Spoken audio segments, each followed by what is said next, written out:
What am I doing? Um, okay. Hello, guys. This is Joshua Hawes here. Welcome back to the channel. I know it's been a while and I apologize about that. And basically, as you can see, you will probably see by the background, if you know what I'm going on recently. I've recently moved out. I've just started uni. So I'm not in my normal house. And that's the main reason I haven't uploaded in a while because I was just trying to figure out the area, kind of figure out this big change in my life. But I've had been thinking quite a bit about the next thing I was going to bring when I felt like I would get the time that I thought saw that my pattern of what I can do. I feel like now it's the time where I feel comfortable with the message I'm about to bring. So yeah, that's just a bit of brief description of why I haven't been here often since I've moved out. Because I just wanted to get used to the environment, the place, the stuff I'm doing. So that's the main reason. So yeah, but without further ado, let's get into it. So today we are doing Luke, as you can tell by the title of the video, we're doing Luke chapter 15, verses 11 to 32, which is an incredible story, a very well known story. It's the parable of the lost son. So it's very well known Christian story. It's a great one for, and it's a great story that I look forward to kind of talking about with us here today. So I'm going to read it out first. Luke chapter 15, verse 11 to 32. Jesus continued, "There was a man who had two sons. The younger one said to his father, 'Father, give me my share of my estate.' So he divided his property between them. Not long after that, the younger son got together all he had, set off for a distant country, and there squandered his wealth in wild living. After he had spent everything, there was a severe famine in that whole country, and he began to be in need. So he went and held himself out to a citizen of that country, who sent him to his fields to feed pigs. He longed to fill his stomach with the pods that the pigs were eating, but no one gave him anything. When he came to his senses, he said, 'How many of my father's hired servants have food to spare, and here I am starving to death? I will set out and go back to my father and say to him, Father, I have sinned against heaven and against earth and against you.'" So read verse 18. "I will set out and go back to my father and say to him, Father, I have sinned against heaven and against you. I am no longer worthy to be called your son. Make me like one of your hired servants." So he got up and went to his father. But while he was still a long way off, his father saw him and was filled with compassion for him. He ran to his son. He threw his arms around him and kissed him. The son said to him, "Father, I've sinned against heaven and earth, and I'm no longer heaven and against." I'll say that verse again. Sorry, verse 21. "Father, I have sinned against heaven and against you. I am no longer worthy to be called your son." But the father said to his servants, "Quick, bring the best robe and put it on him. Put a ring on his finger, and put put sandals on his feet. Bring the fattened calf and kill it. Let us have a feast and celebrate. For this son of mine was dead and is alive again. He was lost and is found." So they began to celebrate. Meanwhile, the eldest son was in the field. When he came near the house, he heard music and dancing. So he called over his servants and asked what was going on. "Your brother has come," he replied, "and your father has killed the fattened calf because has him back safe and sound." The elder brother became angry and refused to go in. So his father went up and pleaded with him, but he answered to his father, "Look, all these years I've been slaving for you, and you never disobeyed your orders. Yet you never gave me a young goat so I could celebrate my friends. But when this son of yours, who has squandered your property with prostitutes, comes home, you kill the fattened calf for him?" "My son," the father said, "you are always with me, and everything I have is yours. But we had to celebrate and be glad, because this brother of yours was dead and is alive again. He was lost and is found." Wow, that is a really great story that Jesus tells here, and I will go into a brief, continue to go into it about how amazing this story is. So I'm just trying to get the notes up on my phone. Also, if you're thinking the camera quality looks different, That's because it is. Literally right before filming, my camera just decided, nope, I wasn't. He's not gonna have it today. So I'm doing this off the computer camera. We still got the same microphone as I usually do use, but I just want to make that clear right now. So if it feels awkward or looks a bit weird and different, sorry, there's not really a lot I can do about it. It's kind of just the hand I've been given, but I really still wanted to get this video out. So let's kind of what I'll do in case you haven't seen these videos, I'm going to go through the verses slowly, what they mean, and then I will then what the bigger picture is and what it's trying to tell throughout this story. I usually go through it bit by bit and have something else to end it with. So 11 to 12, it says Jesus continued. There was a man who had two sons. The younger one said to his father, "Father, give me my share of the estate." So he divided his property between them. This at the time, to get into context stuff, would have been, for my knowledge, considered disrespectful and whole, or like just disrespectful to do um to do this kind of stuff. It would have been disgraceful to the family for the younger brother, especially, to ask of this. It would just been like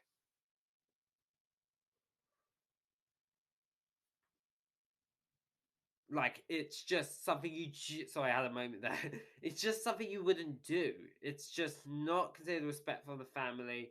And if you were to do this, take up this just wasn't received well. It just seems disrespectful.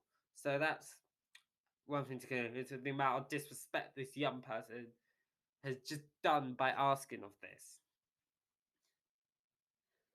Verse 13. Not long after that, the younger son got together all he had, set off for a distant country, and there he squandered his wealth in wild living. This kind of shows you the crux of this kind of person, that he takes all this money he has and just squanders it on all the worldly things of that world, getting drunk every night, as we learned later in the bit, getting with prostitutes. Like he just did everything. He did all the worldly views of what's gonna fulfill your life.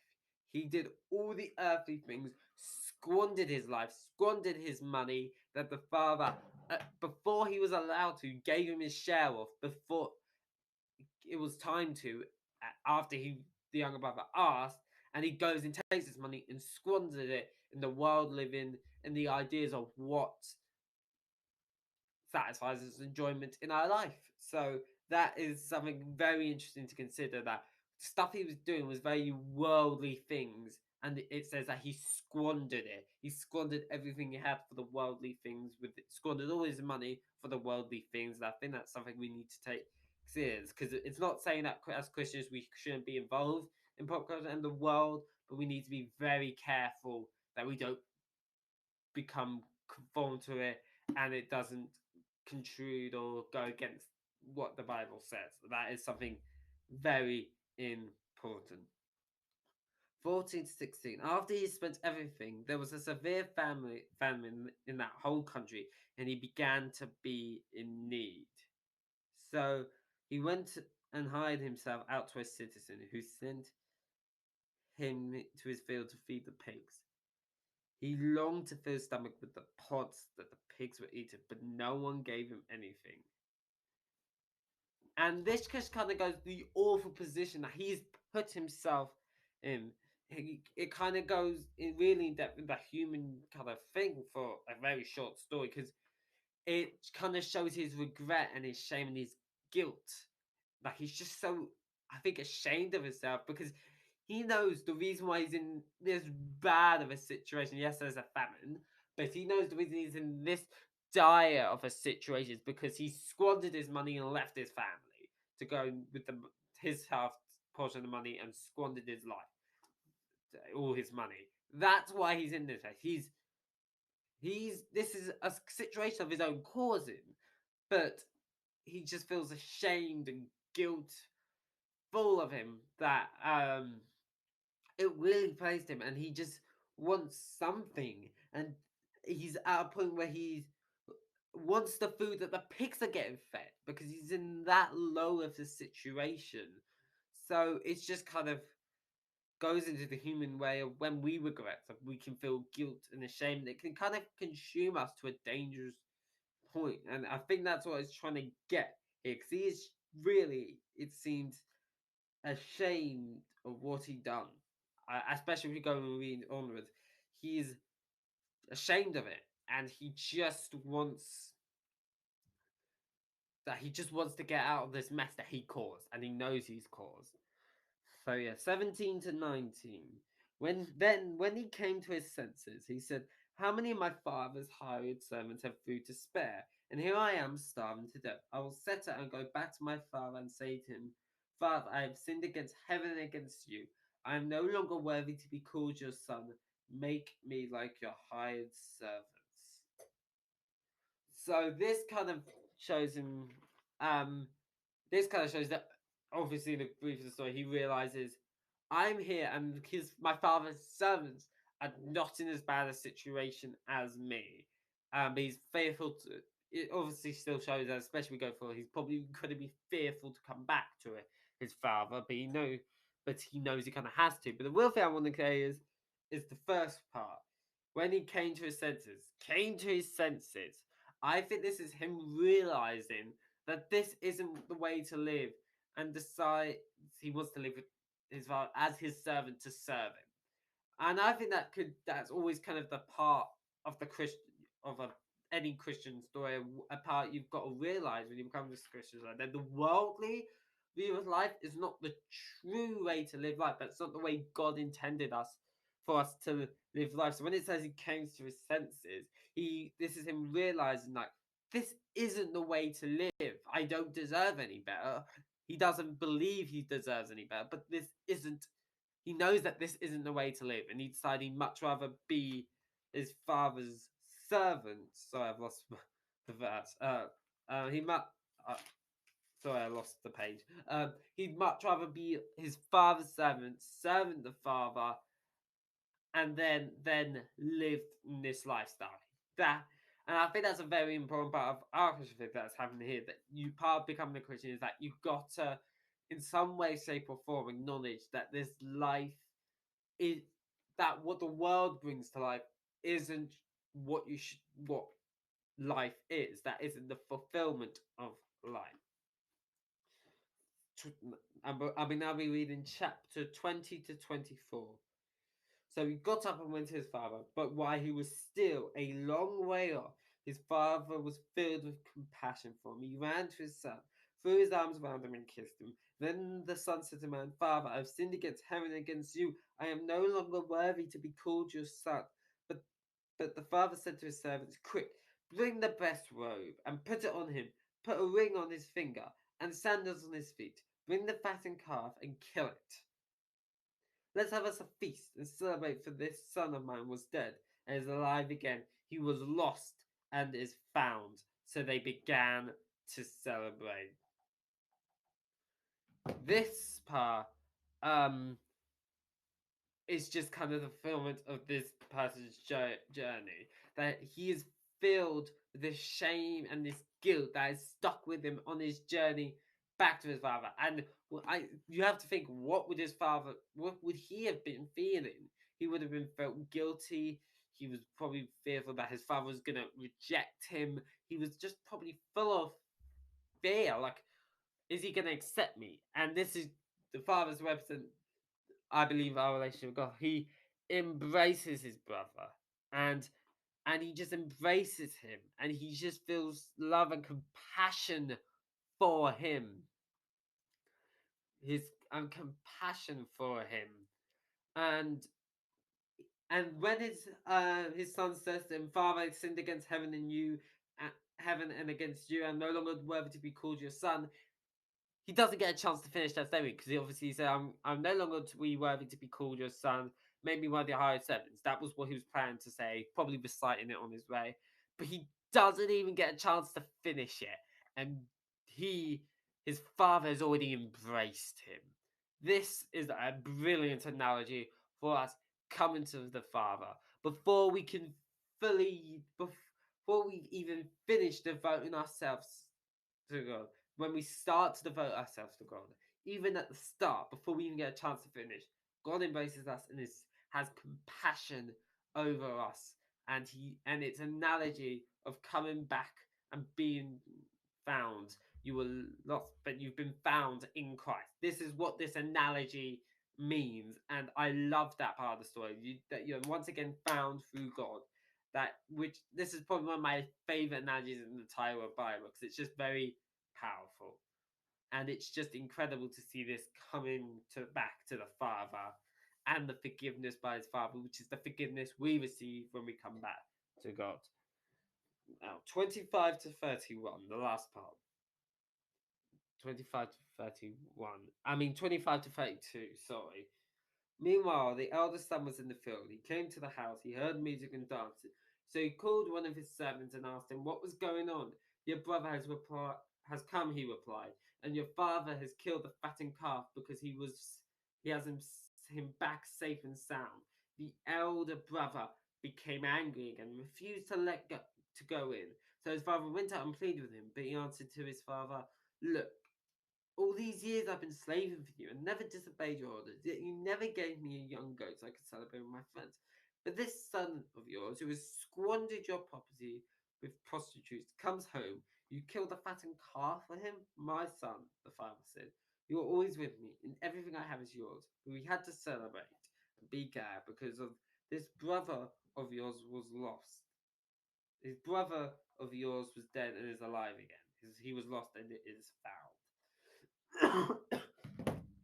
Wow, that is I think that's a really we go into it, a really cool and powerful way to end this story. So he comes back, God has accepted his son back, giving him a massive celebration and party, which is what says in the Bible. It says in the Bible is what happens when we come to God and we give our lives to God. They said there was a party because of that.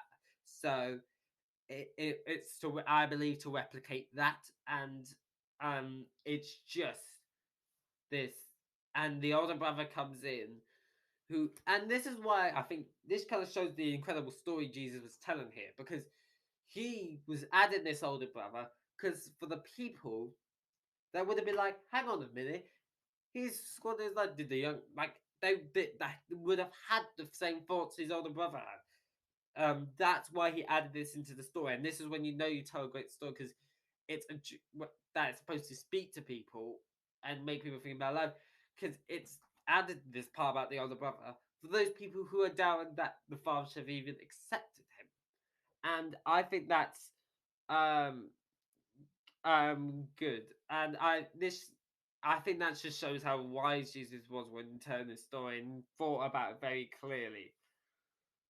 But his father says, "You are always with me, and everything I have is yours." So he's saying, if you basically, I think he's saying, if you want this, you can like have it. Like it's yours. I love you, and I'm giving you stuff. Like I've not, I've not.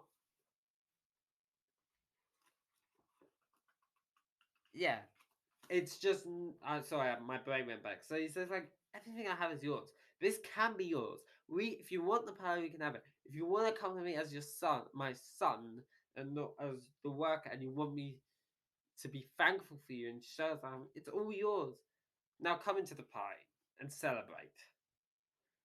And I think he also put, and it doesn't end with the older brother giving an answer, because I think that answer is up to us. I think the older brother is meant to, and his decision that we do not know is meant to be our decision. So we have to decide whether are we going to answer God's calling or the Father's calling, this story, but God's calling, and come into his life, accept what he's got to us, because he says, everything I have is yours. Come and but celebrate, because we celebrate. So, why was one of my words? So, everything I have is yours. Come in and celebrate. it's given this choice up to us. Jesus has left this open ended, I believe, for us to decide. This isn't a story ended too early. This is an intentional thing because it's up to us to make the decision in our lives. What is it like in our lives? Are we going to come into the party and really celebrate with our Father? Or are we just going to reject it and say no? That is our decision to make us believe, and just people in general. Are we going to come to God? Are we going to be to take God's invitation? Because He says, "Everything I have is yours. You just got to kind of take it. You can take it if you want to." So I think it's just trying to say that everything I have is yours. Will you take it? Will you give? Will you come to me? And I. This is why I love this story because it just captures everything there is about the decision of becoming a Christian. Jesus hadn't died yet, but he knew what he knew he was going to die and his purpose, and he put this in there because of this. He told this story because of that. Through me, your sins are forgiven, and no matter what you've done, I will forgive you. And it kind of shows in this story two different people that come to Christ. You have someone who's just full of shame, down as like, and God forgives him and accepts him. And the other one who's probably got more of the older brother, he's probably got more of a harder heart, and both, and that is for us to choose because we can sometimes have a hard heart. So it's up for us to choose whether we are going to accept God's invitation or not, which is why it's left so open ended. So yeah, that's the Luke chapter 15. I really loved its story about, and I want to, and it's just an incredible story. And I want to end with a picture I kind of got from God that I think will really kind of speak into this message, and I feel like it's something that some people are feeling right now, and I do believe it is from God. So basically, we talk a lot about how the young boy's full of shame and that he can't come back to his father because of the guilt and the shame, everything. And I want to start with that because the picture I got was me needing that, but it's not just me; it can be anyone. I felt like it. I sometimes think of it as me because it's my picture, but it's just can be anyone that's going through this. It kind of felt very universal that of that kneeling down and you're full of grime, gunk, like just dirt all over you. You've just so much on of that on you, and the gunk, the grime, the dirt is represent the shame, the guilt for the sins and the stuff we do. And then I see God pouring, or just like a bunch of water just getting poured onto us, and it cleans every piece of that dirt off. And I feel like what God's trying to tell me through that is that there are going to be some people that I feel like they're full of guilt that they can't come to me because of the stuff they've done that I wouldn't accept them. But God's like actually trying to say that I do accept you, and I'm going to clean you of that guilt and that shame. Not saying that you won't be convicted of the sin you do, but the everlasting shame and guilt that gets to you mentally, God's going to clean out because He died for that as well. He died for that sin. So you wouldn't have to live by your sin. You can live for God. And I just feel like that's what God's trying to get. That someone watching this video just feels like they can't. And God, they're too sinful, if that makes any sense, to come to God and accept what He has to bring. And I feel like God's just trying to say, no, I've cleaned it all off and I will continue to do so.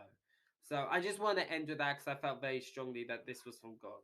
That picture was from God. But anyway, I hope you enjoyed this video. I feel awkward doing in these kind of videos to like hold like and just share stuff, like and share stuff. But if you do enjoy my videos and want to see more, if you could like the video, subscribe to the channel, turn notifications on so you do not ever miss a video. That kind of stuff. Yeah, I know I feel a bit more awkward asking it for this channel, but it just helps me, gives me motivation to continue doing this, and that and hopefully it gets well and reaches out to more people. That's kind of all it is. But anyway, I hope you enjoy this video, and I'll see you on the next one. Bye.